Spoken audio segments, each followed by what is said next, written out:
ನಮ್ಮ ಜೊತೆಗೆ ಮಂಕಾಳು ವೈದ್ಯರವರು ಇದ್ದಾರೆ, ಅವ್ರ ಜೊತೆ ಮಾತಾಡ್ತಾ ಹೋಗ್ತೀನಿ. ಸರ್, ಈಗ ಸಚಿವರಾಗಿ ಆಯ್ಕೆ ಆಗಿದ್ದೀರಿ ಮತ್ತೊಮ್ಮೆ 2ನೇ ಬಾರಿಗೆ, ಇದ್ರ ಬಗ್ಗೆ ತಾವು ಏನು ಹೇಳಕ್ಕೆ ಬಯಸ್ತೀರಿ ಸರ್? 2ನೇ ಬಾರಿ ಮತ್ತೆ ಪುನಃ ನಮ್ಮ ಪಕ್ಷದ ಹೈಕಮಾಂಡ್ ನಮಗೆ ಅವಕಾಶ ಕೊಟ್ಟಿದೆ, ಎಲ್ಲರಿಗೂ ಧನ್ಯವಾದವನ್ನು ಹೇಳ್ತೇನೆ. ಸರ್, ಹಿಂದೆ ಈಗ ಅನೇಕ ಜನನೂ ಕೂಡ ಸಚಿವ ಸ್ಥಾನಕ್ಕಾಗಿ ಹೋದಂಥ ಸಂದರ್ಭದಲ್ಲಿ ಸಾಕಷ್ಟು ಲಾಬಿಯನ್ನು ಮಾಡಿರುವಂಥದ್ದು ಇದ್ದಾವೆ. ಈಗ ಹೈಕಮಾಂಡ್ ಯಾವ ಮಾನದಂಡಗಳ ಆಧಾರಿತವಾಗಿ ತಮ್ಮನ್ನು ಆಯ್ಕೆ ಮಾಡಿದೆ ಅಂತ ಅನಿಸುತ್ತೆ ಸರ್? ಒಂದು ಮೀನುಗಾರರ ಕಮ್ಯುನಿಟಿಗೆ ಕೊಡಬೇಕು ಅನ್ನುವಂಥ ಉದ್ದೇಶ, ಅಂದರೆ ಎಲ್ಲ ಕಮ್ಯುನಿಟಿಯನ್ನು ಒಳಗೊಂಡಿರಬೇಕು ಅಂದೇಳಿ ನಮ್ಮ ಕಾಂಗ್ರೆಸ್ ಪಕ್ಷದ ಒಂದು ತತ್ವ ಸಿದ್ಧಾಂತ. ಅದರಲ್ಲೂ ಹಿಂದುಳಿದ ವರ್ಗದ ಮೀನುಗಾರರು ಇದ್ದಾರೆ, ಭಾಳ ಜನ ಇದ್ದಾರೆ ಈ ರಾಜ್ಯದಲ್ಲಿ. ಅದನ್ನು ಗುರುತಿಸಿ ನಮಗೆ ಸಚಿವ ಸ್ಥಾನವನ್ನು ಕೊಟ್ಟಿದ್ದಾರೆ.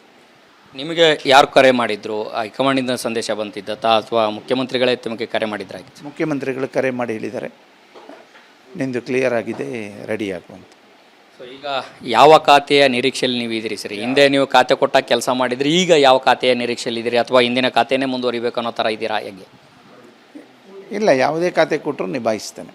ಮುಖ್ಯಮಂತ್ರಿಗಳು ಬರಲಿಕ್ಕೆ ಹೇಳ್ತಾ ಇದ್ದಾರೆ. ಕ್ಷೇತ್ರದ ಜನಕ್ಕೆ ತಾವೇನು ಹೇಳಕ್ಕೆ ಬಯಸ್ತೀರಿ ಸರ್?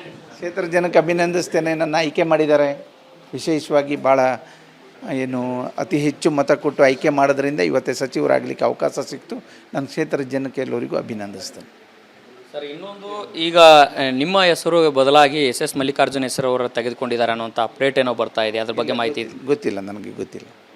ಆ ಥರದ್ದೇನಾದ್ರು ಮುಖ್ಯಮಂತ್ರಿಗಳು ಬರೋಕ್ಕೆ ಹೇಳಿದ್ದಾರೆ ಅಂತ ಹೇಳಿದ್ದಾರೆ, ಅವ್ರ ಮಾತುಕತೆ ನಡೆಸಲಿಕ್ಕೆ ಏನಾರು ಹೇಳಿದ್ದಾರೆ? ಅವ್ರು ಹೇಳಿದ್ದಾರೆ, ಅವ್ರ ಮನೆಗೆ ಹೋಗಬೇಕು ಅಂತ. ನನಗೆ ಯಾವುದೇ ರೀತಿಯ ಮಾತು ಎಲ್ಲಾದರೂ ಮುಖ್ಯಮಂತ್ರಿಗಳು ಬರಲಿಕ್ಕೆ ಹೇಳಿದ್ದಾರೆ, ಹಾಗಾಗಿ ನಾನು ಹೊರಟಿದ್ದೀನಿ ಅನ್ನೋಂಥ ಮಾತನ್ನು ಮಂಕಾಳು ವೈದ್ಯರು ಹೇಳಿರುವಂಥದ್ದು. ಕ್ಯಾಮ್ರಾ ಪರ್ಸನ್ ಮಂಜುನಾಥ್ ಜೊತೆ ಹನುಮಂತ ದುರ್ಗದ ಆರ್ ಕನ್ನಡ, ಬೆಂಗಳೂರು.